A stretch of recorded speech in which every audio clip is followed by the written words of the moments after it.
Good morning, good day, good evening, whatever your time zones may be, it doesn't matter. You're here for VRL and VRL only. My name's Alex Bomberg in the commentary box today. As always, joining alongside me, welcome back, it's Jackson.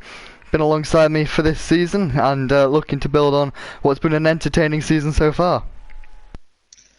Yeah, it's a pleasure to be back. Hopefully we'll have another thoroughly entertaining race. I'm sure it will deliver. Got a lot of drivers going to be fighting for the win today. It'll be interesting to see a mix of strategies, a mix of pace, and I'm sure we'll have a surprise chucked in here and there. So I'm sure it'll be a lot of entertainment. Of course, we've got just the 15 drivers with us today. We may be expecting 1 or 2 more during qualifying, but nevertheless, less drivers. It's still going to be closely contested around a lap around Hungary. Short, slow, well, quick lap times I should say, and not really much room for error. It's labelled Monaco without the barriers, so expect especially the race. Yeah, it's looking like got quite a dull Hungary at the moment.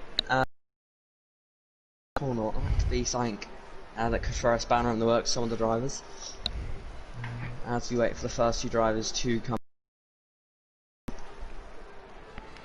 So I suppose we'll fill the gap with the drivers putting their setups on for the first couple of seconds. I can see Dylan standing in for Tim today at Mercedes. Mercedes have had a really strong season so far.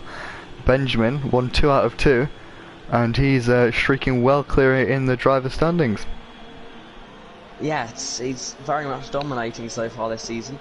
However, with Dylan in Mercedes alongside him, could that be a spanner in the works? Despite it being his teammate, could we potentially see Dylan still some points away from their teammate? Who knows? But because we've got so many drivers here that can fight and easily challenge Benjamin, that have had some bad luck here and there. But Benjamin's just been outstanding. He's been on another level so far this season. And everything that's been chucked at him, he's fought back and he's gone on to win. So it'll be interesting to see who can take the fight to him today, if anyone that is. And it'll be interesting. Another point that we'll have to look at is Gil. How are they doing? So we have to keep an eye on the progress Gil makes throughout the season as they get used to driving on wheel. So that'll be a talking point, I'm sure, throughout the season as we slowly see Gil gaining a few positions each race. And I'm sure, I hope at least by the end of the season they'll be back up to the Gil that we remember. Well, as you said, getting used to his new wheel. The first race was dismal in Bahrain. It got better in Baku. 5th place finish, his first points of the season, and hopefully, for Gil's sake, he'll be able to build on that today. But as you said, Benjamin, nevertheless, he has been on another level. You know, they threw a drive-through penalty at him, and safety cars and virtual safety cars and everything you want at Baku, and he still fought his way through to win the race. And there were people saying online in the chats that, you know, our Benjamin got lucky, but so it comes to a point in motorsport where you make your own luck, and yeah. Benjamin did more than enough of that, and he's got 50 points to show for it. Yeah, I'm always a passionate believer of that when you see one driver in particular getting either very lucky or very unlucky, you gotta look at the pattern. If it's happening every single race, at that stage it's not luck, it's the drivers putting themselves in positions where they're gaining on other people's mistakes, they're not getting caught out by the little things. And I mean, when a driver is getting lucky, I can understand maybe one race they might be getting a bit of luck, but it's across a season, it's down to the driver, and a little bit of luck here or there, whether it's bad or good, it won't be the major factor in whether a certain driver is champion or not. And we'll have to wait and see what happens, as first lap time is set off the day by Harry on a 1:13.2. Yeah, I have seen Benjamin. Oh, Dylan's out of the session. Oh no! Is that a crash? It must. A crash. Yeah, it must have been. I'm not sure if he can ride on board with one of the Renaults. I think it's Gil. Yep, yeah, he's gone off on the left. Oh, it's an easy place to go off, and one of the drivers we thought might be challenging today has crashed already. I mean, it's an easy corner to make a mistake at, because it's just so high speed, that corner. You take a little bit too quick, or maybe you've got a setup that really pushes the limits of grip through there. Maybe it's not dialed into that particular corner. You can just easily get a little tiny snap here or there on end, maybe turning in a bit too late. As yeah, Gil off into P2 there. and it can all go wrong so easily around here. It's Monaco without the barriers, but it's not just without the barriers. There are a few barriers here that can still catch you out quite easily. Unfortunately, there do have to be barriers around a racetrack because we can't just let the cars slide off into the abyss. But yeah, you mentioned on the limit of the grip, and it's such a good point. At a track like this at Hungary, drivers do tend to run a little bit more front wing to push the car into the ground through the corner. And what that does result in is if you push the car a little bit more oversteer, and I assume that's what happens for Dylan. That quick right-hander, he's pushed the limit of the car a little bit too much, got a snap of oversteer, and at turn, I'm not sure what corner number that is, but as soon as you go wide, there's a barrier waiting for you. So of all the places to have a snap, you probably don't want it there. Unfortunately for Dylan's sake, he has gone off, but yeah, he's got the race. He does have a fresh set, which can come in quite handy around here. Luke Nick goes up into second place. Gil, we did see go up in third. He set the fastest sector 1 of the day, but lost time in the next couple of sectors. But as you said, Harry B on pole. Benjamin did invalidate his first lap. He's going for another lap now. He's got one of the Red Bulls directly behind him. You don't really want to be doing this on the tyres because they're very delicate around here at Hungary. Big, and they've backed out of it already. Yeah. A big thing around Hungary, which makes it such a tricky track and such an easy track to make small mistakes on, is that it's a track with very big variation in types of corners. Because you've got turns 1 and 2, which are relatively tight, slow speed corners. I mean, turn 2, obviously much quicker than turn 1. But then you have corners like turn 4 and turn 11, where they're just so on the edge, and you're surviving through those corners it gets to the stage at. When you're at this level, it isn't necessarily about pushing the limit of those corners. It's about surviving. So many medium and high speed corners. But then you've got the chicanes, that's Benjamin nearly crashing in the exact same place his teammate did. Big snap there going through turn 11, and nearly found themselves in the same barrier, which would not have been a good sign for the Mercedes team. Yeah, the Mercedes seemingly struggling, whether it's setup, whether it's tyre temperature. Tyre temperatures once, yeah, you see Benjamin all over the shop. You can see on his steering wheel, 110 degrees on the wrist, so that's not ideal. Temperature is something that we should keep an eye on into the race because it's so easy, as you mentioned, with the variation of corners, mainly the high-speed corners where you scrub in the tyres. And the low speeds, you mentioned the chicane, which can really spin up the rears. The combination of that and them high speed can lead to your tyres getting quite hot, and that is negative A for grip and B for tyre wear, and if you overheat your tyres you just drop back so quickly and you really have to cool them down. So expect low tyre pressures, of course, to start with, and drivers probably taking it a little bit more carefully than you'd see on other tracks, Jackson. Yeah, it's exactly that. These drivers, some of the best out there, but they still have to keep themselves sort of limited to the grip that the track gives. Because there's some circuits where you get a tiny mistake or you overheat your tyre a bit too much. You can do certain things in the corners to calm them down. You've got long straights at most tracks where you can cool your tyres down, get back sort of that time you're losing. But a track like the Hungary ring, once you've gone into turn 4, from that then until the end of the lap, you're cornering. There's not time for the tyres to take a break, which is why it is so crucial to be nailing the tyre consumption through the corners. Because if you can't do that, you're really going to struggle around here. Meanwhile, Harry is about a tenth up on his lap. He was quicker in sector 1, he was quicker in sector 2, only by about half a tenth each sector, but it all adds up. Let's see if he's able to keep that advantage through the final corner. Uses the curb on the exit, drives to the line, and he improves by about half a tenth, or half a tenth exactly I should say, putting him ever so slightly clearer of Luke, who did jump up into second a few minutes ago. And we're starting to see the times drop in. I wonder if we're going to see any drivers drop into the high 12s. Yeah, I mean, we saw that in F2 yesterday, the pole lap being a 112.9. These guys, of course, being the F1 drivers, you'd assume they'd go quicker, but of course, the assists being very different between the two. So we could see perhaps a very similar lap time. So I'll have to wait and see, really. Yeah, not everyone getting a lap in, not many drivers getting a clean lap in at all. With looking at the timing, only about 6 drivers setting competitive lap times. So we have no real idea of what to expect, but we'll just have to wait and see.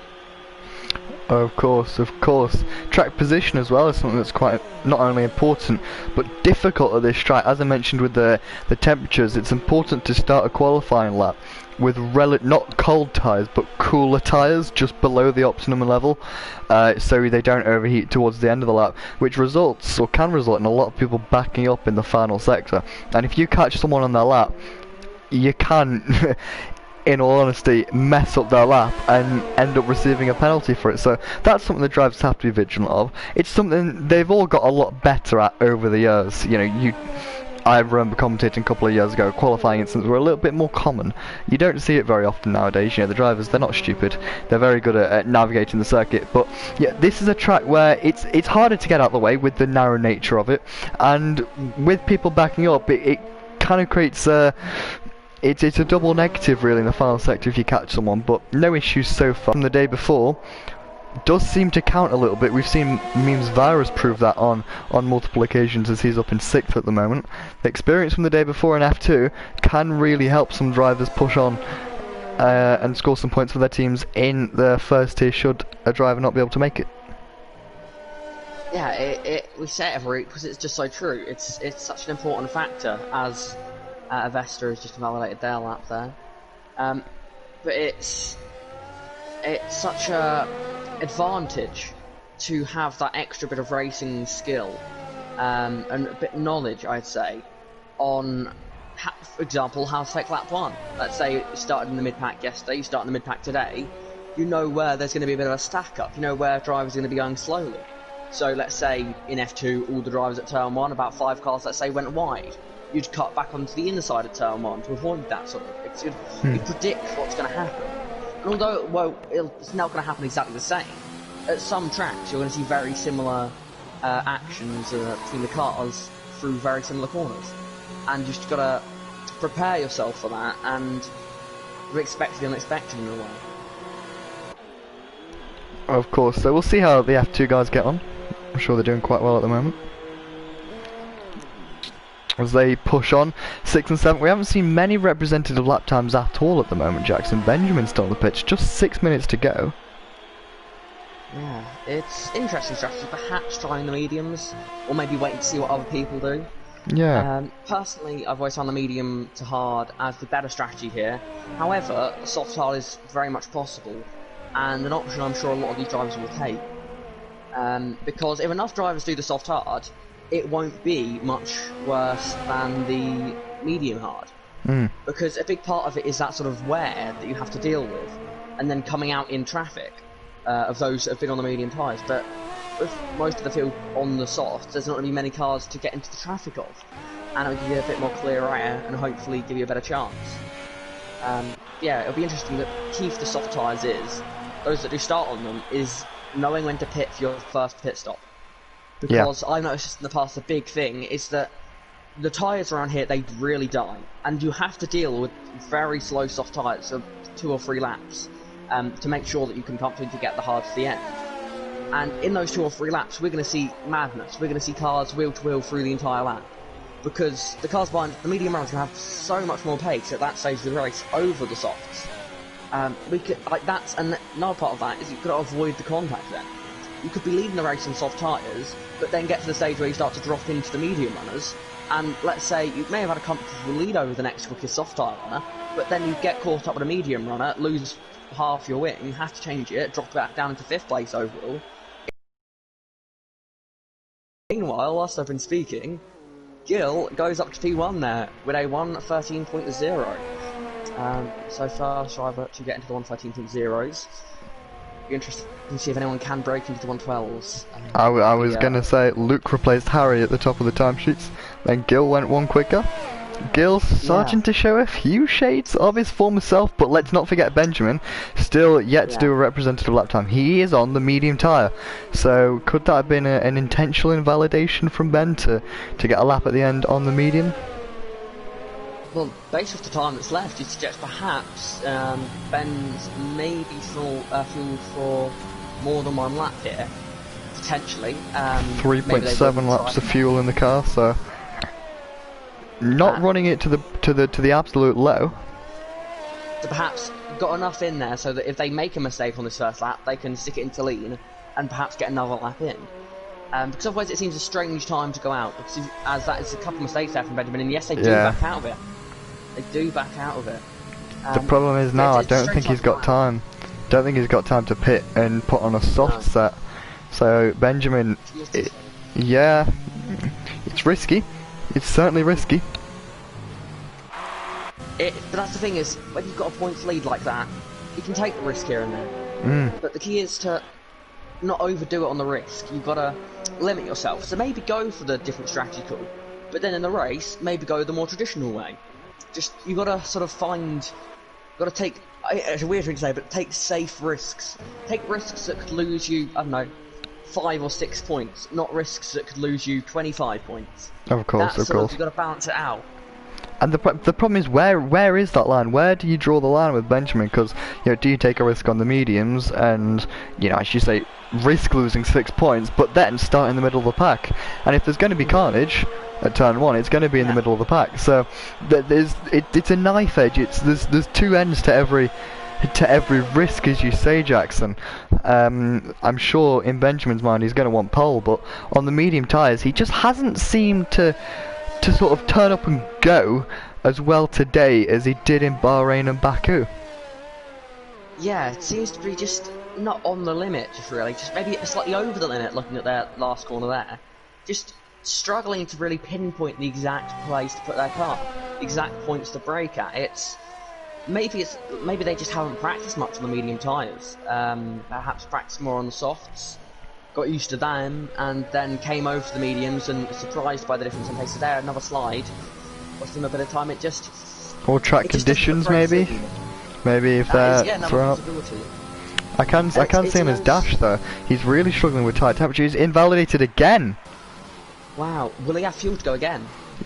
Judging by his dash, he does 2.1, but they're going to be 3-lap-old medium tyres by the end, or by the time he goes again. So just struggling, Ben, to get anything out of these tyres, and every lap he does, he's losing the advantage other drivers that start on the mediums have over the soft tyre runners. And he's got to do. This is his last chance. This is his absolute last chance. It is crucial that he nails this lap. Yeah, it's conditions. It's when you have a bit of a mix-up with track conditions. We'd expect drivers like Benjamin, who have been very comfortable throughout the season so far, as that's a very big lock-up into turn 1. You'd expect a driver, and that's another small mistake there. You'd expect Benjamin, of all people, to be a driver that thrives in these tricky conditions, a driver that knows what they're doing. And the last person, I know it sounds bad, really, considering they're the reigning champion. The last person you expect to be nailing conditions like this is a driver who is in a completely new environment compared to last season, which is Gil. You'd expect if anyone to be struggling in tricky conditions, it'd be the guy that's still learning how to sort of get used to their controller of choice. Or wheel. That's a big part. Yeah, yes, exactly. That's the thing, is you'd expect a driver that is switched onto the wheel now to perhaps struggle with getting used to the difference in condition. Because from controller they'd know sort of the changes they'd make to how they would drive in certain conditions. As that's a crash on track there. The Renner, just in terms of Benjamin, it's not a great lap. It's not going to challenge Gil. As meanwhile, Luke's done a purple sector 1. Let's see what Ben can do through the final corner. Is it good enough for the top 10? Just only 7th is the best Benjamin can do. The championship leader. Oh, it's looking a little bit ropey before we go into this race. Nico has invalidated his final lap. Let's see who's on a lap. Luke was purple through the first sector. Gil not improving. Harry also not improving the first sector, but Harry quicker in the second sector. Harry's going to be the first one across the line. He's through the final corner now. He's just over a 10th off pole. Is he able to snatch provisional pole from Gil? Let's see. DRS open, run to the line. It is pole for Harry. A great final sector there. Lifts him up ahead of the defending champion. As Gil gone wide, he invalidates their lap. And Luke's in the wall. And Luke, I think there's been there was some sort, as Luke is clearly not very happy with that, as they decide to remove their left front tyre. But there was some sort of altercation up at the first two corners of sector 2. I'm not sure. I think it's teams turn 5 and 6 between that sort of long right-hander and the chicane. there was some sort of contact that caused the Ferrari of Dipperber. I don't know how to say the name, to be honest. Neither do I. It caused them to have some sort of penalty, a 5-place grid penalty, I believe I saw pop up. And they were spun off from the side of the track ghosting, and I saw Means Virus spin backwards through the ghosted car. And as all the cars sort of rejoined the track, I believe Means Virus then pressed the retire button, retire from session, and their car then drove straight back across onto the racing line.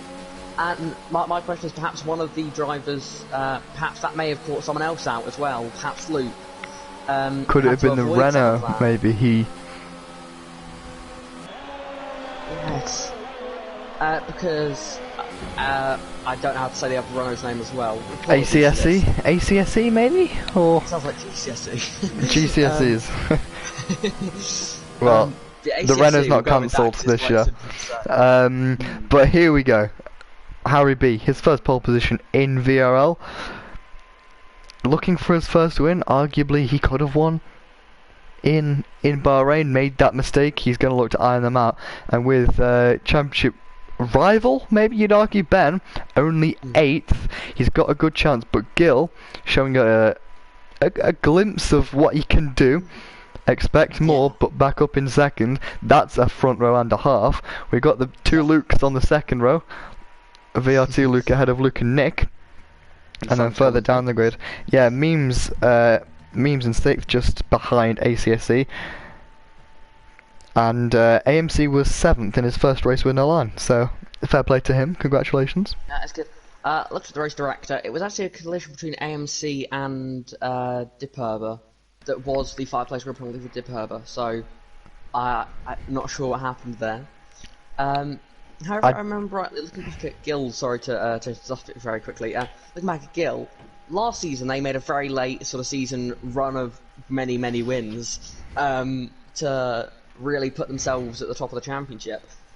If Gil's just able to consistently score the points that they can manage early in the season, could we perhaps see a repeat of lots of wins late in the season for Gil? No reason why not. No reason why not at all. It's looking very clear here, but yeah, as you said, if he can keep up whilst he gets more and more comfortable, then he's going to put himself in prime position to become the first ever double world champion in VRL. There's no two ways about that. You know, Gil's pace is unquestionable. Yeah, there's no question to whether he has pace. It's raw pace that you see in a driver. When a driver's able to change the wheel and still be able to compete in a league like this and get P2 on the grid. Yes, there's a few drivers that switched the medium strategy, but still, to be this competitive when they're still getting used to a wheel. I know they've had it for a while now, but you'd still expect like so much more struggle, I suppose, before they'd be right up to where they used to be. And of course, they're still not quite there yet, but they've shown these glimpses of the ability that we know they have. And it's not like the ability that Gil had was low.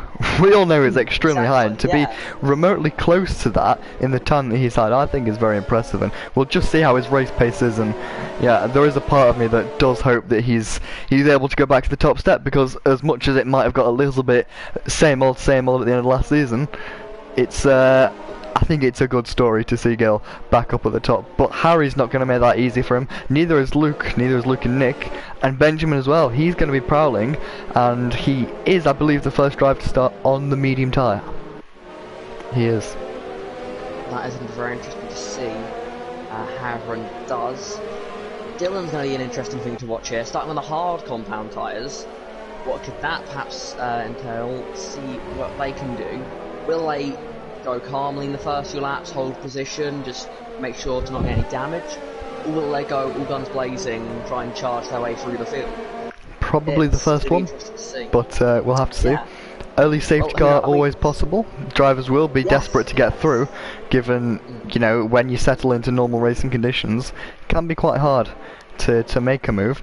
But the strategy is always fantastic here, and I expect absolutely no different today as the drivers lineup. We did see yesterday Jamil got a puncture on, well, with 2 laps to go. He ran 24 laps on the medium tyres, so don't expect anyone on the softs to pit onto the mediums at all, because they will absolutely fall apart. Tyre temperatures are absolutely crucial here. Let's see who's able to make it work around 35 laps of the Hungaroring. Harry be on pole for the first time in his VRL career, defending champion. Gill with his best qualifying of the season so far up in second. The two Lukes on the second row. Who's going to win here at Hungary? 5 red lights, it's lights out, and away we go here for round 3 of season 5. It looked like Harry got away well. He is leading the pack away as Gill, defending from Luke, down into turn number 1. Harry has got a really nice lead there, up in turn 1 as Gill shoves Luke wide, bit sideways there from Gill as Luke now comes under pressure from the racing point of Luke and Nick. Is Luke and Nick going to be able to make this around the outside? The Renault ACSC still in there as well with a fighting chance. Luke and Nick down the inside of Luke. Luke does go back around the outside. That means Vira's going a little bit wide further back, and it looks like, I believe, the few issues with the timing, but that was the Ferrari and the Red Bull of Avesta Racing going side by side into turn number 6. As all that Ferrari there off the road, that keeps it all together there. Loses position to Avesta, but keeps the car going. Vericat took lap 1, a lot of overtakes everywhere. Dylan has had quite an energetic lap 1. Nothing crazy, but still gaining a couple of positions. And definitely looking quick. Just watching them in the train now, they're looking very rapid, hassling those that they are behind at the moment.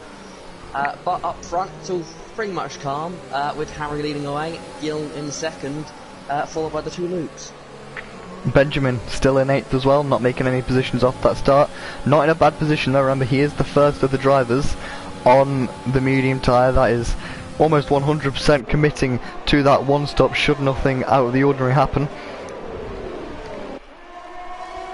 As make their way through turn 1 now, gap at the front starting to stretch out a bit as Luke and Nick appears to be the one causing a bit of a group of cars here. A second train, although they're still just for winners. There's some timing glitches. I don't know if you're seeing them too. Yeah. But it's doesn't look too bad at the moment. As that's a Ferrari off in a big way, and they've spun through turn 4.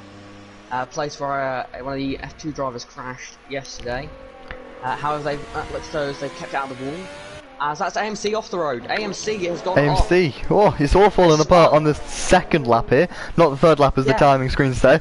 Two drivers off round, struggling with tyre temperatures. I mentioned this in qualifying. Dylan slowing. What is happening here? Could that have been illegal? Let 2 cars through. Possibly an illegal overtake if there were yellow flags. Dylan's tyres looked very dirty when I first went to them. I don't know whether that was onto the grass or as that's Marcus into the pit lane. On the hard tyres, so I assume this is damage. Yeah, I think Dylan's had some sort of altercation there, because it seems as though that was some sort of, I'm guessing they went off the grass avoiding something. Perhaps they were avoiding the spinning car of AMC, because they were on the racing line when I looked at them, so I'll have to wait and see. New front wing for Valken. Meanwhile, in the midst of all of that, ACSC's moved past Luke and Nick for 4th there. So it's looking good for the Renaults for 2nd and 4th after what was a really poor start to the season. Looking like a good points haul in the early stages of this race. Gill keeping pace with Harry, and Luke not letting these two get away in any sense. Yeah, it's interesting to watch at the moment. These guys are all very close up front. And it'll be interesting to see if anyone goes for anything in these stages. All 3 of them on the soft compound tyres, so I'd imagine their pace would say pretty similar as means to get a penalty there. Yeah. But it's interesting to watch really, because Benjamin holding position P7 now, well actually upper position. It'll be interesting to see if they can catch, or if they're just going to sort of stay in position, not really catching the lead group for a few laps, or if they'll immediately start to pull their way up the order. Meanwhile, it's a good start for Renault, which is good to see. A team that are going to want to score some big points. In a very good position at the moment to score a big points haul. As Benjamin has got past Mansoris there.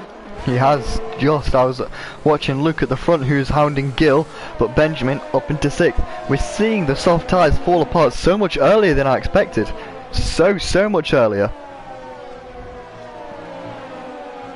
Yeah, that's the thing, is the tyres do really die here. It's such a strange phenomenon. it doesn't look like a particularly abrasive track, but it's just relentless cornering. That's what it is. The tyres do not get a break, and another strange part of it is the fact that the softs have got such a hard time here. It's like they're a couple steps softer.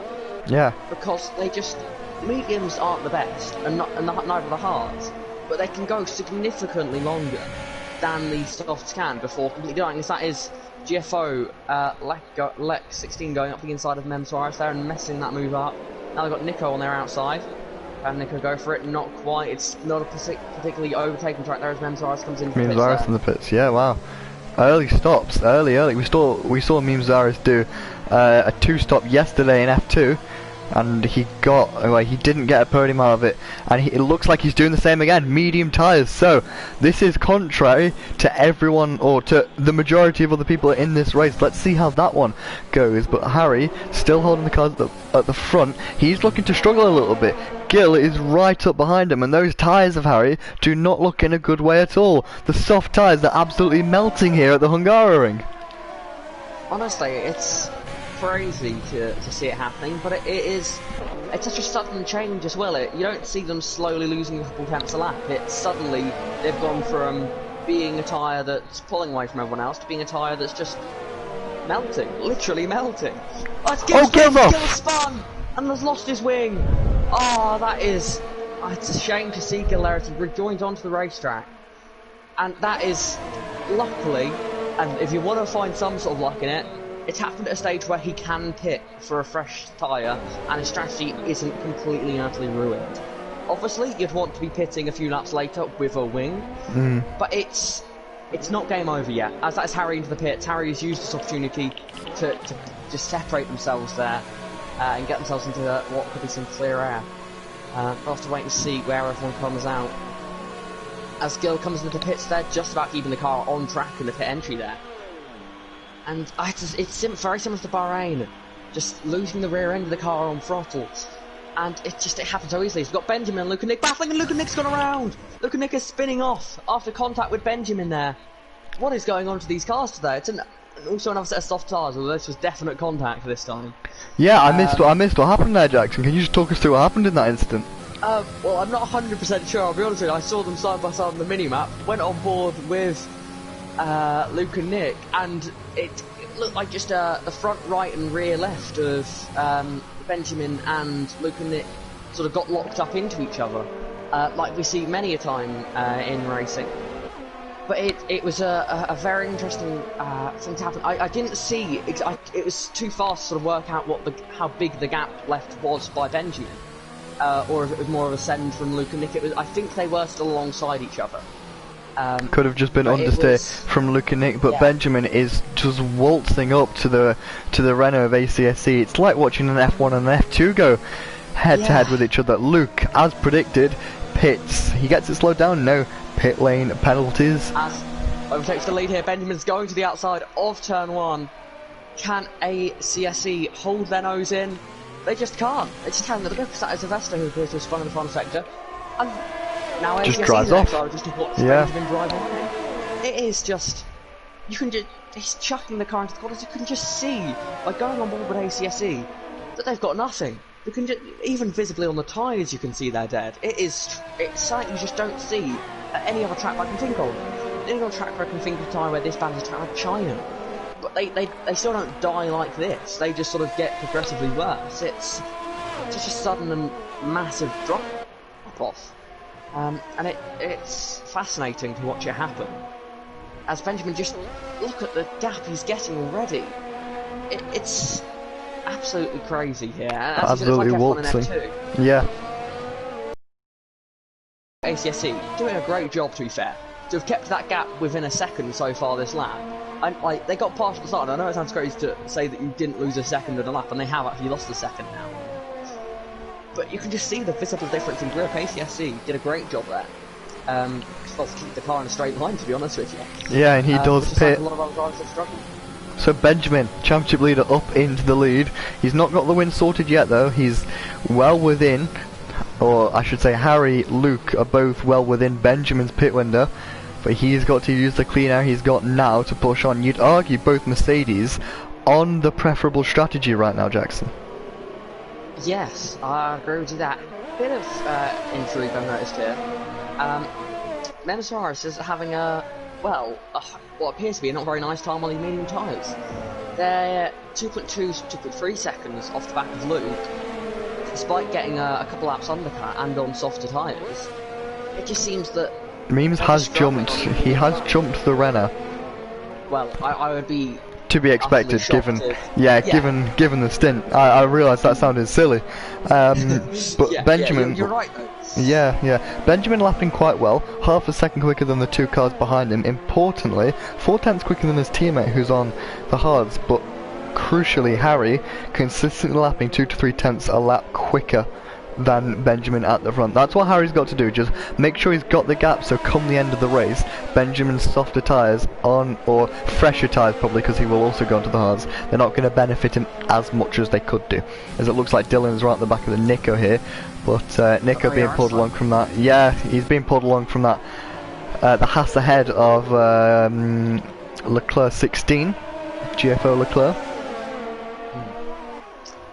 It's interesting. It seems the hardened tyres, as that's a big lock up there, which is going to cause a bit of a stack up as they head into the middle part of the lap.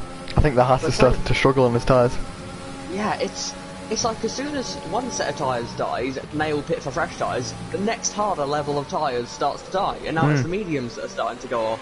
And now it's like Dylan who's is that weird moment. Just that lucky to hold it together. But it's like Dylan just watching these two at this stage. It's like he's just having some, it's like an open lobby or something, just watching these two race each other. Just sitting back, you can tell that he's just not on the limit of pushing. Because of it's sort of sitting there, not using all the track, as clearly GFO Lec is. Just say Leclerc, because it's easier. It's much easier, yeah. It's although he isn't all over the back of them like you may expect to see when tyres look this different in pace, just visibly, but the way he's driving the car looks handling well. That is a big crash. That's well fixed. And I'm not quite sure. That's a safety car. Safety car has been deployed. Safety car has been deployed. Well. Let's. Crucially for Ben, he is ahead of the safety car. So. Yes. We're going to get a delta here. Benjamin can pit. And I think he might be ahead of Harry. Yeah, I think the person here who's been a bit screwed over is Dylan. He's on hard tyres. What does he do? Does he pit for 2 sets of mediums? He's got to stay out, surely. He's surely got to stay out. He stays out, he's going to have people that are on the same tyre as him, and fresher.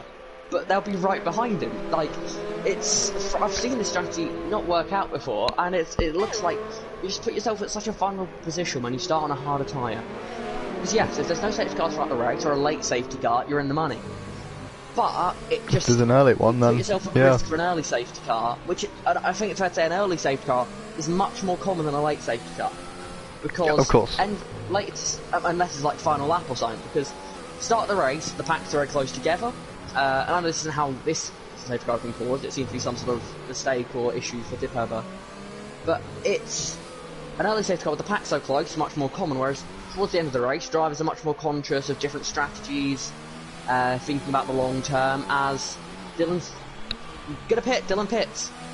He follows the two in front in. To be expected, hard tyres. So where's Harry? Benjamin's gonna be well ahead of Harry. There's no contest here.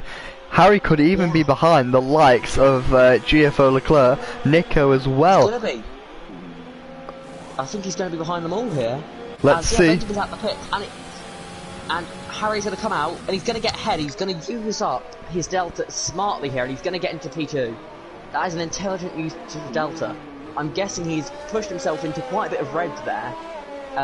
Or actually, no, that's when the, I'm guessing then, the delta's gone as he's because Benjamin, and Benjamin caught to the safety car, so yeah, smart from Harry, smart from Luke as well, I believe he did the same thing, but the real losers is Luke and Nick from that. He's down in 9th place, he was battling for 4th. As Moonsaurus has also pitted onto the hard tyres, so throwing away that medium strategy, as Gil is back in the fight. He's on the medium tyres, so it's not obviously in the best situation. This is smart from Gil. He knows that he's not he knows that he's not in a good position at the back of the pack, so he's gone for something different.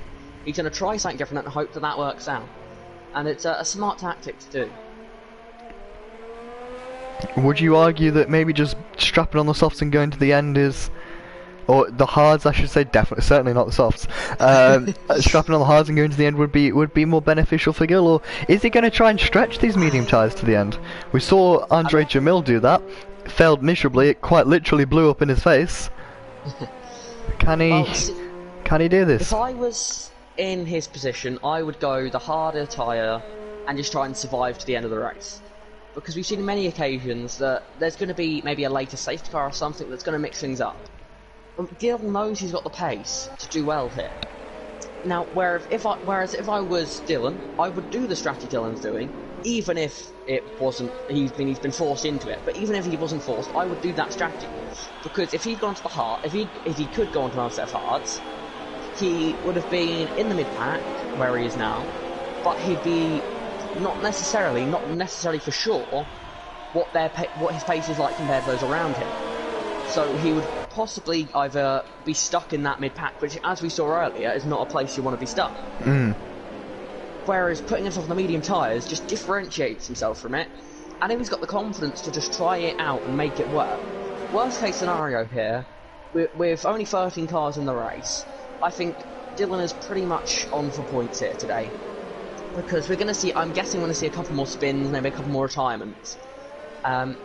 Which is obviously going to reduce the pack size, and it's going to make it obviously much easier to score points by just surviving. So it really comes down to where you are in the field, depends what strategy. So if you're a front runner and you think you've got the pace to win, you want to go for the obvious strategy to win it. But if you're someone perhaps in the mid-pack who not certain if they can get the pace to win it and want to try something different, then I would go for something like Dylan's gone for, which of course he was forced into, so maybe he would have gone to the hards if he could, and I'm sure he would, to be fair. But if I was in that mid-pack, I'd want to try something different. I'd be quite happy if I was in Dylan's situation right now. And same with Gil. Yeah, mediums is going to be a stretch, but you know, they may as well try it.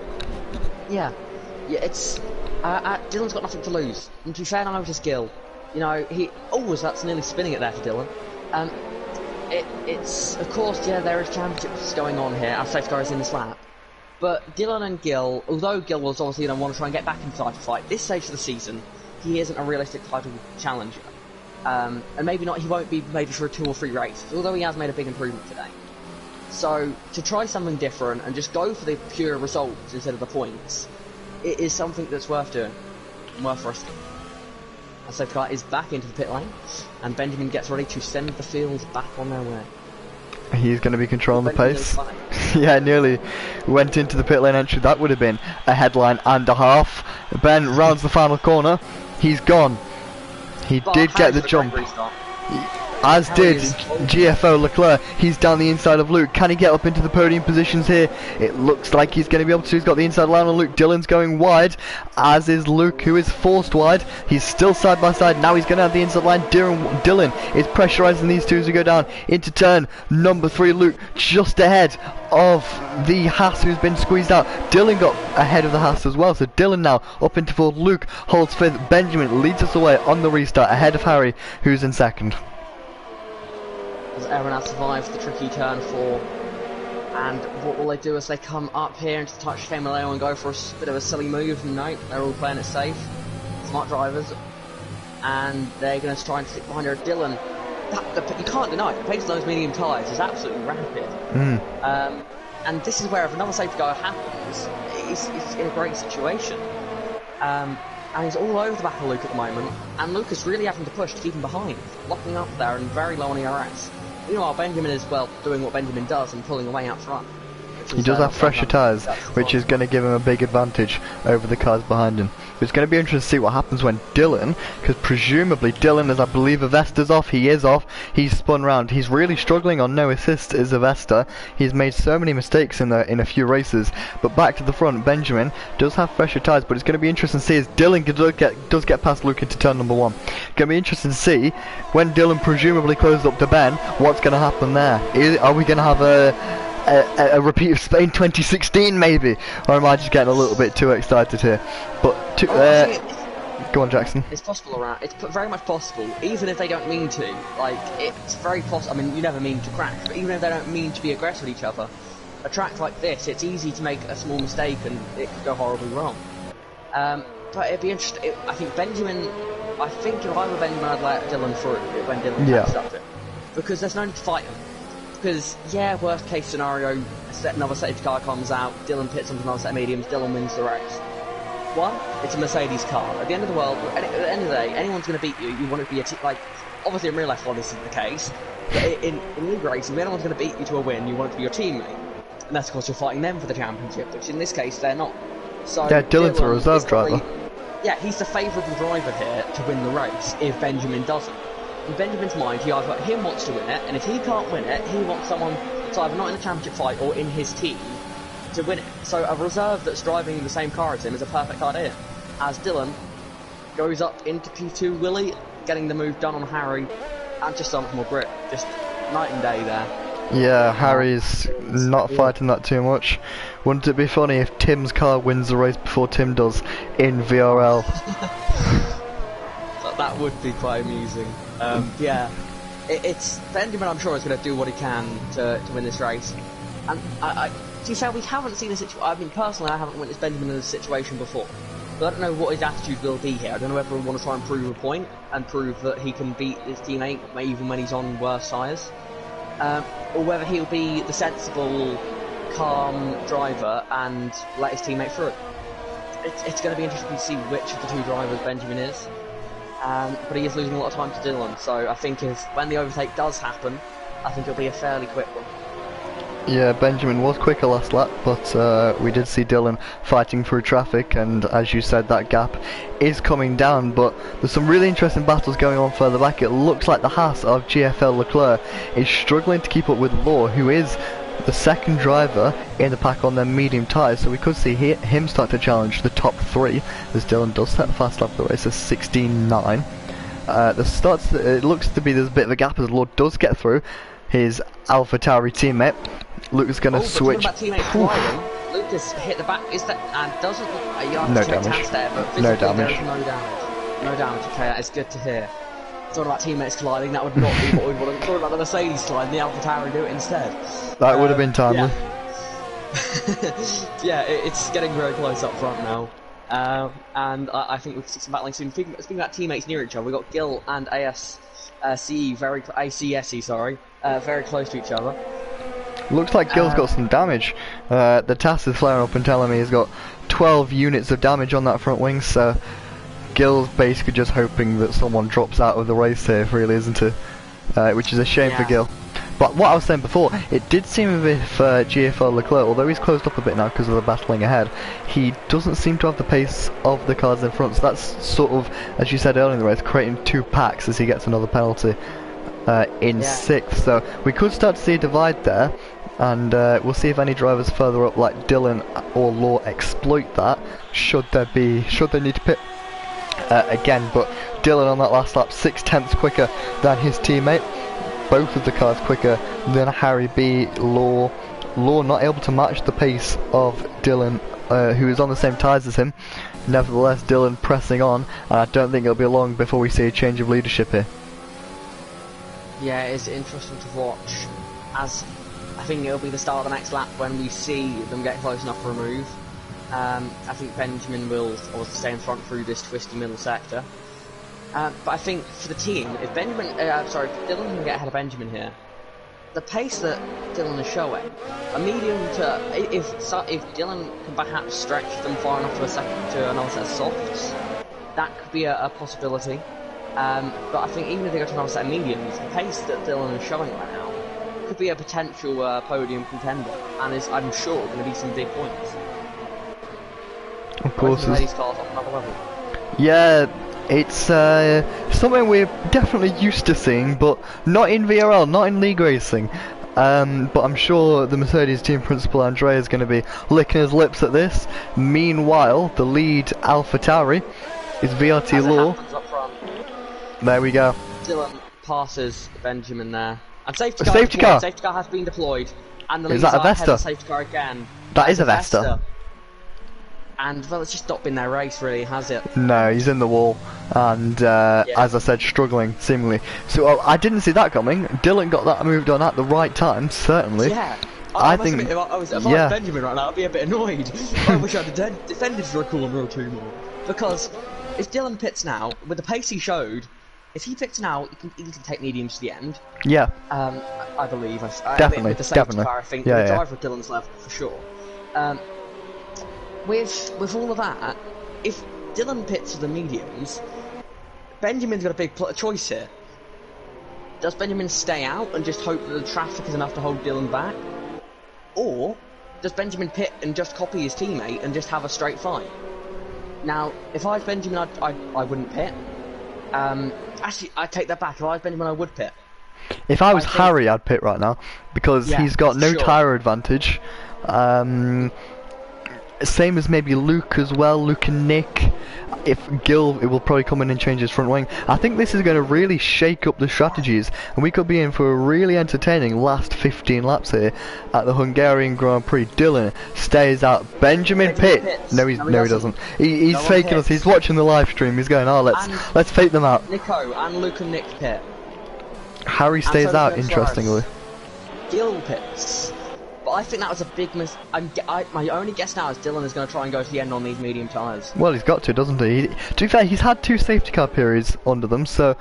The thing is now... Yeah. I didn't think I'd be saying going into today, I think Nico's got a shot of the win here. Because we saw the medium tyre difference. We saw how quick those mediums were, and now that they can comfortably go to the end, I think the tyre advantage could potentially put Nico in a fight here, especially when Dylan's tyres start to wear. And Law's. Even with the safety car, Dylan's tyres are going to be very worn at the end of this race.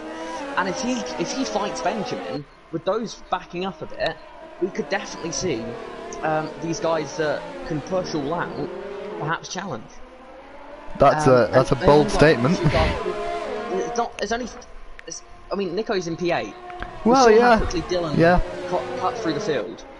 I'm not necessarily suggesting that Nico and Dylan are on equal level as a driver, but I mean, we saw the tyre advantage. I think by the end of this race, those mediums are going to be worse than those hards, and I don't think they're going to pull enough of a gap now to make up for that. So I must admit, I'm shocked by a lot of these front runners. I really am.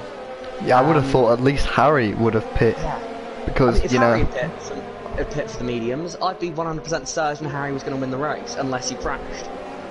Because I mean, we've seen all day that Harry is on pace at the moment, and just unfortunate with the tyres at the moment. So it's really going to be interesting to watch. As Law, another driver on the medium tyres, interesting to see what he can do. He goes quite quick, not quite as quick as the Mercedes out front, but perhaps that was just traffic, perhaps struggling to get past the other drivers.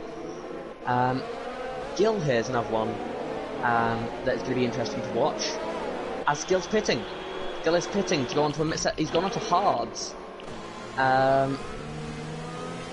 Might that to be maybe he wants the mediums again, or maybe to use up a mandatory set if he was on the hards before, or on the mediums before. What tyres did he start on? Did he start on the medium? The soft. He started on the soft. So he did soft medium, didn't he? He got more front wing damage. Maybe he didn't change his front wing in the first stop. That would explain it. I mean, also maybe it was also the hard as well. Maybe he accidentally, maybe he just wasn't ready for the pit stop. Maybe he had his damage wing change on no and his tyre choice to hard. Perhaps that was the mistake. Possibly. It's free stop anyway. He only lost 1 position to his teammate, and this is good for Gil because if you look at everyone from his teammate who will be just ahead of him all the way up to 5th, they've all got penalties. Yeah. So that Gil can still be in a shot with turns. Yeah, you're right. He could still be within a shot of P6 on penalties alone. Just saying, my point about him spinning was not just a straight up insult. I was going to say he made mistakes like spinning, but he isn't making the mistakes like corner cutting. He isn't getting. He may be one warning off, and we're just saying that he's so great at avoiding track limits penalties, and he might get one on the restart. He's got one warning. I can't confirm. Still, that's still pretty good compared to these guys. I think multiple drivers with multiple penalties. Let's have a quick look at. Let's just do a quick penalty rundown. Yeah, he struggled yesterday in F2. But yeah, Dylan, no warnings. Ben, 1 warning. Harry, 2 warnings. Law, 1 warning. Luke, 5 warnings, so he's 1 warning off a second penalty. GFO Leclerc, 9 warnings, 9 seconds of penalty. VRT Valken, now Marcus Dowley, as the safety car is in this lap, on 5 warnings. Nico on 4 warnings. Luke and Nick on 8 warnings. Memes Varus on 11 warnings, so he's got to be careful. ACSC on 3, and as I mentioned, Gil on 1. So Dylan controls the pack, and he's gone already. He not only did he catch, not only is he caught, not only has he caught the drivers napping, he's also caught us napping, because Dylan has absolutely bolted, and probably quite smart that from Dylan, because the guys on the soft tyres are going to have a harder time bringing them tyres up to temperature. So Dylan can build a gap, not that he would be under pressure from Ben behind, but he can build a gap and settle into a rhythm here. Yeah, I mean, that has worked absolutely perfectly then. He's gone at perfect time, he's got everyone off. I mean, he's got a 1.3 second to his gap to his teammate, and then a further 1.5, 6 seconds now, 1.6 seconds now, to Harry in P3. So he's really, that's what I would say is a perfect restart. Keeping an eye on Nico. As you said, Nico you're over the back of Marcus. It's going to be interesting to see. Your outside pick for the win here. Yeah, it's like, you called me crazy, but you know, I mean, we'll have to wait and see really. But the gap that Mercedes have pulled though, I wouldn't be surprised if they just run away with this. That's the worrying thing for Nico. That really is the worrying thing. If you know, get through the traffic. Yeah, by that time Dylan could have a 5-second gap to Benjamin, and he could just be sat there quite comfortable, which is what's putting his race win at detriment. But certainly a podium could be on the cards today for Nico if he plays his cards right. A strange question for you here. Does Gil have damage again? No, not that I can see. It's just they've lost a second back from their teammate here, as Nico gets up into P7 there, ready up position. I'm not sure if he would have had. I'm not sure if he would have a chance to close up fully to the back of the pack. That was it, yeah. Because of how early Dylan went, and he is actually on used. Look at that, he's on used medium tyres. That may explain it. Yeah, that may have been the reason for the pit stop. Perhaps the first time they couldn't decide which would be better, new hards or old mediums. But yeah, it's interesting to see. Yeah, I knew something wasn't right because Gil had been not necessarily winner's pace today, but he'd been leader's pace all race. Around there, yeah. Yeah, in the early stages until they spun, it was right on the back of the top two. So it's weird to see him not with the rest of the pack though. But I wouldn't, as that is Nico up into P6 now. He's flying through these cars. I think GFO Leclerc did let him through there. Well, no, there's no think he did. Probably smart, because no need for... Oh, Benjamin's out of the session. I will try and invite him back if I have him as a friend. Let me see. I don't think I do, but it's a fairly simple name, so I'll invite him quickly now. Oh no, it was all looking so good for Benjamin. Everything went his way. But it's all going downhill, and it's not like he has a tyre advantage if he slips behind the likes of Nico. Luke and Nick, Memes, ACSE, and Gil he's going to be at detriment from. Oh no, this is such a shame for Benjamin. Such a shame for the championship leader. Okay, I have sent an invite. I know obviously it won't turn back time, but he's at least got a chance here. That is a bit I'm so glad for Ghost, can I just say. That kind of going under 100 miles per hour through there then. Yeah, Gil here is watching this and licking his lips, seeing Benjamin drop down the order. That's another position for Gil. Yeah, you don't want bad luck to your opponents, but I mean, it's a championship at the end of the day, and if your opponent scores no points, it's good. But for Benjamin, this is absolute heartbreak. But for Dylan, he's, I mean, I know obviously his teammate's dropping down the order, but I can say Dylan's main contender there has, well, dropped down to the back, and by quite a while. Yeah, arguably. It's that AI is going scarily slow, and that has really cost him a lot of time. But meanwhile, what is Nico's progress looking like? He's up to meanwhile, now. Law's making a move. Oh, switch back here. Can he get it? Oh, again, tapping the back of the car in front. Maybe it's an AlphaTauri thing, just to tap the rear right tyre. A nice little Italian chow. Yeah. Yeah, we'll have to. It's interesting to see that similar things happening more than once. But the switchback is an interesting one in turn one here, because it's almost become the trademark move to do in F1 games these days is just to go for the switchback when you're battling someone. But it's also now becoming sort of drivers are now learning and leaving just less in the car when they sort of come out of the corners on their inside to avoid having switchback done to them. Or just being a little bit more awkward in the position of the car. Maybe maybe they probably do leave a car's width, but not where the car behind would ideally want it. That's personally, that's what I always do. When I've got someone that's going to go for the switchback on me, I park it on the apex, and I don't sort of brake check or anything, but I take an awkward line out of the corner to avoid them being able to do anything, to basically ruin their exit, essentially. Meanwhile, Nico Benjamin back in the game. He's 10 seconds off. I mean, I wouldn't put it past him to score points there as Nico. He's using everything he's got here.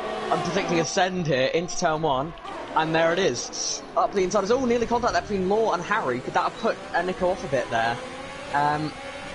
Yeah, that was a bit of drama. Here we go. Nico's going to go around the outside. Off turn two, no Luke brakes later. Has he got the grip? Up quite a bit. Oh, it's not quite able to pull it off there. Let's just conserve ERS now for the rest of the lap and try again later. But Nico has got good pace right now, and they need to use the pace whilst they have it. Looks like VRT Law maybe starting to struggle a little bit on their medium tyres.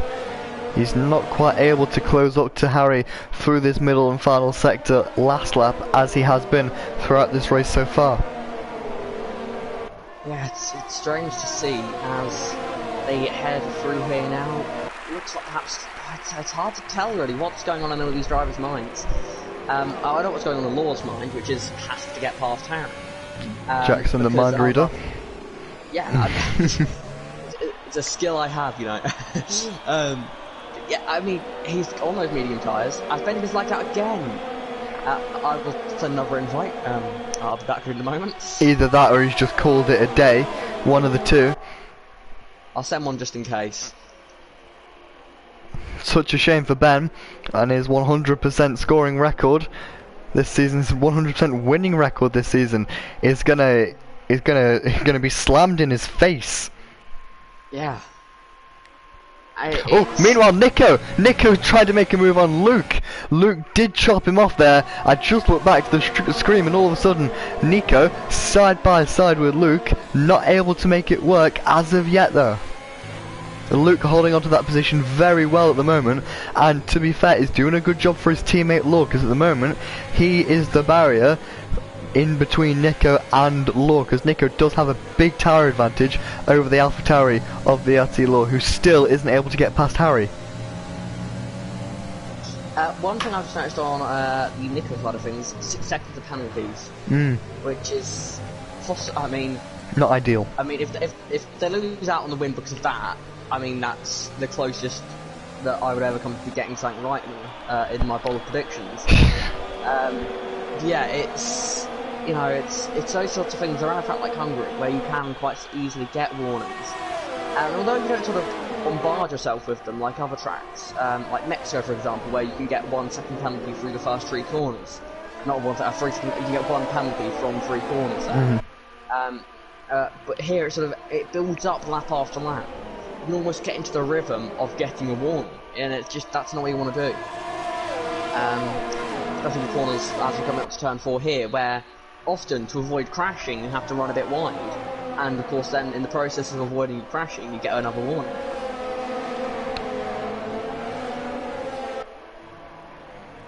It's all very tight here in the middle sector. Harry still up in second. He's doing a great job, you have to say, on them medium tyres, holding on. 20 lap old medium tyres. You've got to think Law's going to struggle, or start to be struggling, on them really old 15 lap old medium tyres now though. Yeah, I mean, surely they have to be, because you got to think about Dylan though as well. What are his tyres going to be like? Surely they're going to drop off at some stage, because we're seeing Law drop back a bit from Harry now. Could we perhaps see a late charge from Harry to essentially go for the win? I'll have to wait and see really, because this could be very interesting as Nico is going to go for the move again into turn 1 using everything they've got. Gonna go to the outside. Yes, they are. Can they go for the switchback? That's what they're trying to do, but again blocked off. But not a good exit there from Luke, sorry. Trying to block off Nico, and there's contact! Or Luke locking up a lot of the apex, slowing down, and potentially causing damage for Nico. Is there any damage to the Alfa Romeo? No damage. I think little taps like that aren't the end of the world for the drivers.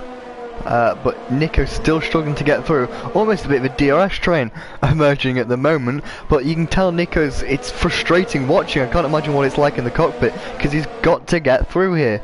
Because he can have a shot at a podium, but...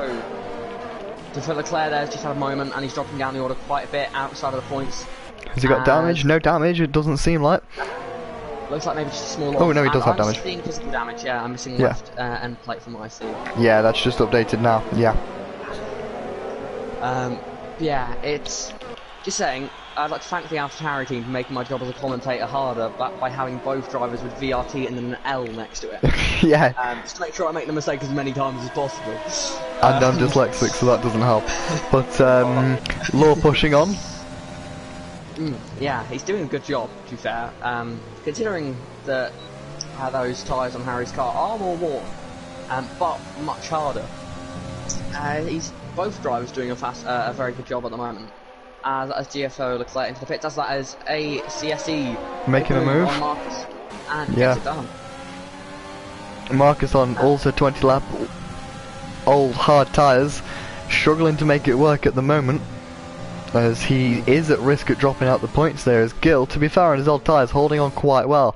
But the difference between Law and Dylan is Dylan's got the luxury of an 8-second gap to sit back on and conserve his tyres. Law doesn't, because if he sits back, he comes under threat from Luke, from Nico, from Luke and Nick, and not too far down the road, ACSE, Marcus Thaule, Memes Varas, Gil are all coming along, so Law can't sit back. He's got to attack, which isn't doing their medium tyres any good right now. Just an interesting update on penalties for you. As things stand with Gil, he is currently in a net P4. Oh wow! Which is, wow! I mean that could change as the field path spreads out. Because you can see the sort of the ACSE is dropping back. Gil is within that, as the only drivers in front of him to have less than 6 seconds of penalty is his teammate, who he's within 3 seconds of. Everyone else in front has got at least 6 seconds or more, and Gil is 4, maybe 5 seconds off of Luke at the moment. As that is, Nico's around, Nico spun it! Oh no! Nico has spun! I mean, that's a very delayed commentator's curse, I have to say. Front wing damage as well. It's all gone wrong. I mean, perhaps just impatience. Perhaps there was, you said earlier that there was a bit of contact, well, a bit of a swipe, not a swipe, but a bit of a block put on by Luke. Perhaps something similar happened again, or perhaps Nico just lost it on his own. But it's hard to say, but that is a possible big, well, it was at least going to be big points, we can safely say that. This will put Benjamin back in the points. Seconds. And yeah, that is, oh yeah, it will, that is not what I expect to be hearing today. Yeah, that's a good point. I mean, in 2 different ways, that's not what I was expecting to hear today. First, I'm not expecting to hear that from, if we'd started the stream and said Benjamin will only just score points, that would have been a surprise. Also, if you told me 3 laps ago that Benjamin will only just score points from about 30 seconds off the nearest car, I would have been surprised. Stark contrast for the Mercedes, one 10 seconds out front, the other scrambling for points. And it's like, considering qualifying, it's not the order you'd expect it to be. Because both of them, well, both were in the mid-pack, but Dylan was the one that started, I think, P14. Yeah, it's interesting to see. A battle for fast lap here, which would be interesting between GFO Leclerc and Nico. Interesting.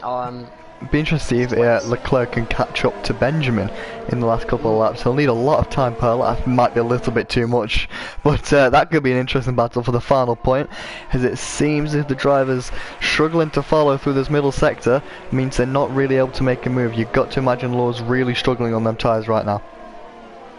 Yeah, it is interesting to see. And I mean, ever since our safety car, when we said, oh, we're surprised everyone didn't pit to the mediums, well, the drivers that did aren't exactly having the best time of it. And I mean, we got Luke and Nick's the top driver that did the mediums. Yeah, P5, fantastic driver at the moment. But we thought this would be game changing, this tyre choice. But it's mixed up the midfield, and that's about it really. But then really, that's down to Dylan just being so dominant. Yeah, I mean, as that is Memes Virus and Marcus Dowley battling. Memes down the inside, makes that move done. Marcus is really struggling on them tyres, and the next driver to have a go at him is Gil. To be fair, Gil's tyres don't look healthy in any way, shape or form, as Memes up in 7th. Not doing a bad job for himself at all, considering he's a stand-in F2 driver. So Memes always does a good job turning up, but Gil is going to be next to attack Marcus, formerly known as Valken. As yeah, what happened to your race win pick, Jackson? Where did that one go? Well, it hasn't worked out. I'll be honest with you. It's I mean, it's my new pick for fastest lap. So I mean, that's something, I guess. Yeah, the strategy I predicted to be the better of the two, although it did appear to be the quicker of the two, with traffic taken into account, it just hasn't worked out. And yeah, it's all got a bit wrong for Nico. But you know, could get 1 point still, which is good. We'll have to wait and see though if Nico that might be a little bit far-fetched at the moment. But he. Lap point, not the, Of course. But yeah, Harry's still leading. Harry's still leading us away. Dylan sat in a league of his own at the minute. Interestingly, he's not losing much time. In fact, he's gaining time at the front. Last lap, 6/10 quicker than Harry, and he's just gone for a Sunday drive here at the Hungary. There you go. There you go. There we go. I've got at least something right today. I was waiting for the next car to cross the line. I'm waiting for it to come saying Dylan gets it now. Yeah. But something's not going horribly wrong so far today, which is good. But yeah, it's been a race that I think we're all very surprised by. Speaking of, well, I don't know about you, Alex, or all the viewers, but if someone told me that Dylan would end up dominating this race, I wouldn't have believed it after he fought by P14. Obviously there was a crash involved, and we know that Dylan's quick, but I still maybe would expect him playing second fiddle to Benjamin. But at the end of the day, nothing in this race has really gone as expected. No. 2 safety cars, with only 3 DNFs. It's been an interesting race. And we still don't really have a clue what the final order of the top 10 could look like with this situation with penalties. We can see Gil jump up from 9th to 4th, as you said, which sounds crazy. I mean, it's borderline at the moment. I think he's just in a P4 at the moment, but it seems Memsaurus is dropping back quite a bit at the moment. And along with it, bringing Marcus and Gil with it. But yeah, it's. I mean, I'm not even going to try and calculate every single position in the penalties, because I need about 3 or 4 calculators to do that. But it's such a. It hasn't been a race full of wheel-to-wheel action. We've had quite a few battles. It hasn't been a race full of action, but it's been a race full of intrigue. We've had so many different strategies going on. Could a driver make it to the end?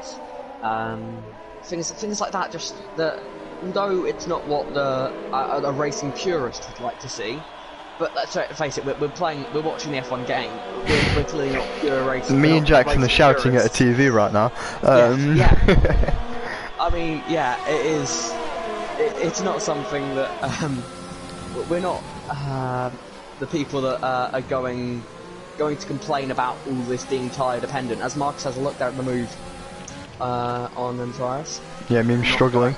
We are on the final lap, so Dylan's got one more round to make, and he can call himself a winner in Season 5. Meme's starting to struggle on them tyres, but it looks like, surprisingly, second down to 5th are going to stay as they are, which I wouldn't have predicted, but fair play to Harry. He's held in really well on them tyres. Yeah, he's done a great job. Those tyres, I mean, I'm surprised they're all in one beat. I mean, the same goes for those that are on the 23-year-old medium tyres. Said yesterday, Andre, this medium's got a parking charge 24 laps. Dylan certainly made it work. Yeah, without a doubt. He's loving these tyres, and now comes around the final corner. It's been dominant. You wouldn't have called it at the start of the race, crashed in qualifying, but Dylan says, that doesn't matter. Dylan crosses the line. It's a third win out of 3 for Mercedes. This time it's not championship leader Benjamin, it's Dylan Warren. The second Mercedes gets a win, and Mercedes can now call themselves the winner with both cars in VRL. Harry holds on to second, a good drive for him. He'll be disappointed he didn't get the win. Law comes home to score his first podium in VRL. ACSE, a season best finish for 5th. Luke was only 6th, and Gil jumped up into, Luke was 5th, Gil jumped up into 6th at the end. Marcus did get memes who dropped back on penalties. Benjamin finishes 9th after what is such a disappointing race for him, and he's going to lose a lot of ground in the championship to the likes of Harry, who you could argue, and Luke as well, who could throw up a championship challenge. Gil scores some more points. Memes Virus does get the final point as GFO Leclerc is across the line, and wow, that a lot, as you said, a race of intrigue. I'd say not a chaotic race. Dylan, I'd argue, deservedly driver of the day. Well, I mean, it's not every day it's a driver gain 13th place in around the Hungary ring. It's a track that isn't known for its overtaking, but I mean, he proved us wrong today, making those medium tyres work wonders, and getting an outstanding win. Could certainly argue it was down to strategy, but he made the right call. I mean, we thought it was the wrong call, but he made the right call, yeah. And you know, he's got the trophy to show for it. I mean, actually, I think at one point in the race, I said that Dylan was actually on the right strategy. Or at least I would have done the same to him. So, I mean, I might go back and find that clip, to be honest, because it's not often I predict something correctly, as proven by my Nico prediction. But, yeah. I mean, Dylan drove an outstanding race. I think whatever strategy he was on, he was going to be fighting up front today. Maybe with Benjamin in the mix, it would have been a bit closer. But, I mean, yeah, Harry, 10 seconds off. Harry is not an easy driver to beat. No, by no means. This guy's here. It's outstanding for Dylan to win that well. Just shows that he was on the right strategy. Yeah, it really does. Yeah. Yeah, he's done an outstanding job. As did Law. Many other drivers. As did Law. Let's not overshow that. Law getting his first podium in VRL. ACSE jumped up to 4th. Good day for the Renault boys, 4th and 6th. That's a good haul of points on. 20 points for them coming their way. Alpha Tauri as well, 3rd and 5th. So they can be quite happy with today as multiple teams closing the gap on Mercedes in the Constructors' Championship. Yeah, I mean, it's going to be an interesting battle to watch up front in both championships. I mean, it's fair to say in both championships we have a favourite for who's going to win it, and that's, of course, Benjamin and Mercedes. But I wouldn't count out anyone else. At this stage of the season, although Benjamin, even today, before his issues, was the quickest driver, it wasn't dominatingly quick. No. Quite quick, but it wasn't unbeatable. It was one mistake away from losing out. And I think that's what will be a lot of the season. We'll have a driver who is quick. It's not necessarily always Benjamin, but there'll always be one driver that is the quickest, but it'll never be domination. And yeah, that's the fun that that's the thing that we find so enjoyable when it comes to motorsport, and especially VRL. Of course, funnily enough, not only was this Law's first podium, but it was also his first points in VRL. His previous best being 13th place. So that sums up his improvement. Gil's second points of the season. Luke, you can argue 5th place isn't bad, but it's actually his worst result of the season. That is a bit of a surprise. Obviously Benjamin's worst result, believe it or not, his previous worst result was 1st. What a hard life for Ben. So Jackson, if you wouldn't mind inviting the podium sitters. Yes, I will do now. If you could give me their pick, I know Dylan, VRT, Law, and Harry. I think I've got Harry on my friends list, which makes that easier. Yeah, that's Harry _B 25. We'll have a quick word to them. Harry's first podium in VRL. Congratulations to him. Arguably should have got one. Did he get one in Baku? I don't think he did. You think I'd know?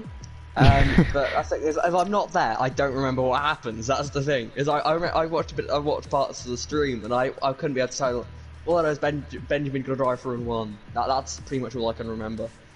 Who else do I need to add? Sorry, I'm rubbish at inviting people to parties. I'm nearly there. Just give me another couple hours. Ben saying he's not happy, which is I mean, you can't blame him, can you? yeah, no. They are added, hopefully. Let's hope they join. I'll have a quick word. But Dylan, first win in VRL this season. Harry, first time on the podium this season. And same for Law. So, as you said, a race of intrigue. A race of intrigue, certainly.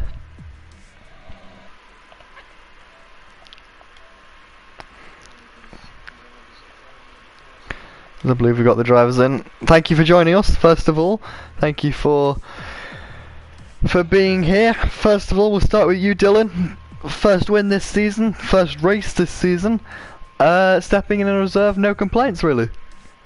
No, it was pretty simple, really. The safety car kind of helped, and then I got an illegal overtake on, who was it again? Marcus, at the start, which was a bit annoying, but otherwise, with the safety car, sort of sorted it out. So made the moves when needed and didn't get a warning throughout the entire race. So. Yeah, we saw that. Just about the strategy as well. Were you worried about the medium tyres at any point in the race, or were you pretty confident? I said lap 32 they started to feel go off, so I went 4 tenths slower than what I was usually doing, but then I went back to normal pace. So no real issues. I knew they'd go 25 pretty easily, so with the other safety car that was really no problem. Fair enough, and you navigated it quite well. Never really an issue from anyone behind once you got into the lead. But what was it like fighting it through after that mistake in qualifying? Just talk us through that mistake and what it was like in the opening couple of laps, making up positions. Well, the mistake was the tyres were too warm, and I was on an invalidated lap, and I just wanted to get a delta because I wanted to qualify on mediums.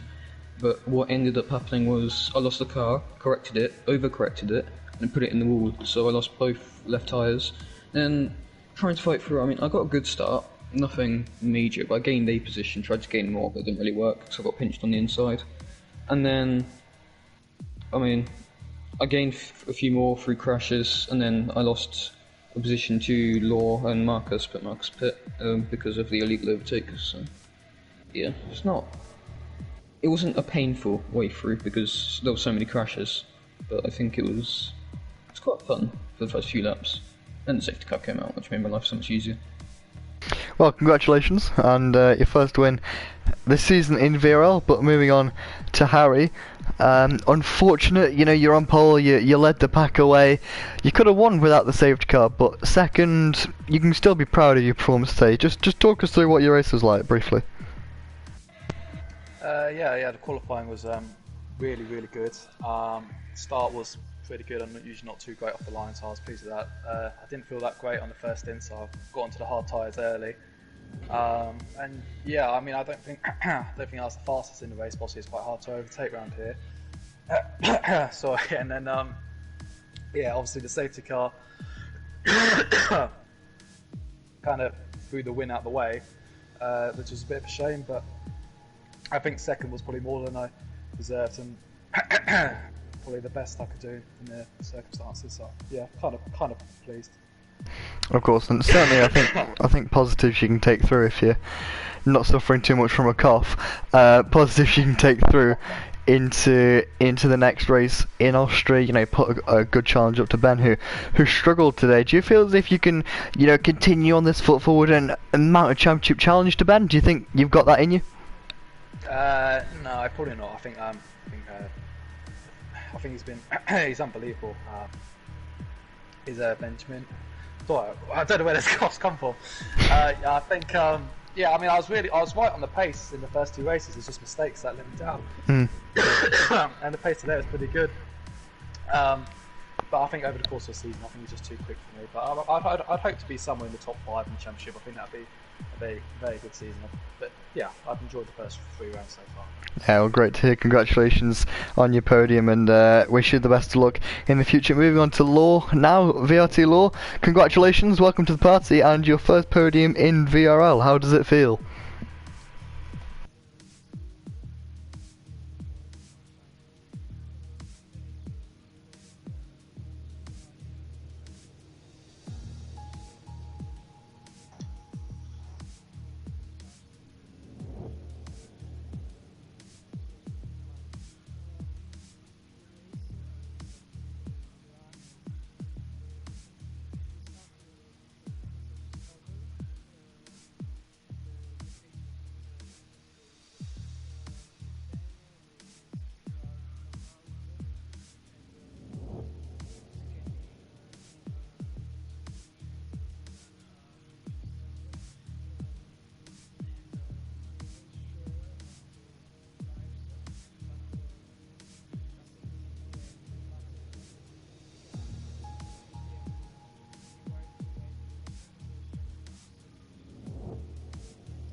Law, if you can just activate your party audio so we can hear you on the stream. Just hearing that you're not coming through.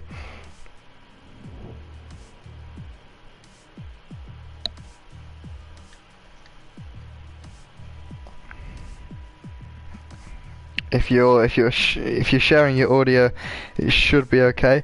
But yeah, of course, congratulations. As you said, you came through quite well, and you made them medium tyres last quite a while. Were you worried? Same question as to Dylan. Were you worried that they were gonna drop off, or were you confident that you were able to keep them going? I knew the hards would go at the end, but otherwise no. And Law, anything to add?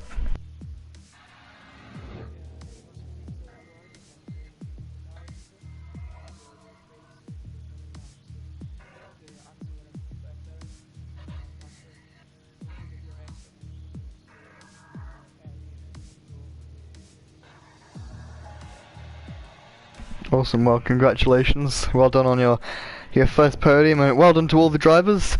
Great having you racing today, and we'll see you next time out for the double header in Austria. You're more than free to leave the party and get on with your lives. Jackson, one final word, as you said, we'll sum it up, race of intrigue, and there was certainly a lot going on throughout that race.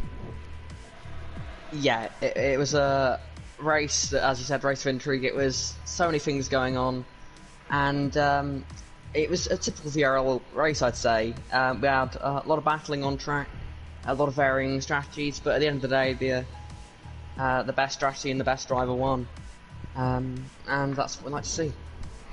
Of course, as always, thank you very much for joining us, and I hope to see you next time as we go for the first time in VRL. We've got a double header, the first of 2 at Austria, before we go for the Styrian Grand Prix again. So that's going to throw a curveball at the drivers, so make sure you join us this time next week, and we'll see you very shortly. Thank you very much for joining, and we'll see you next time. Bye bye.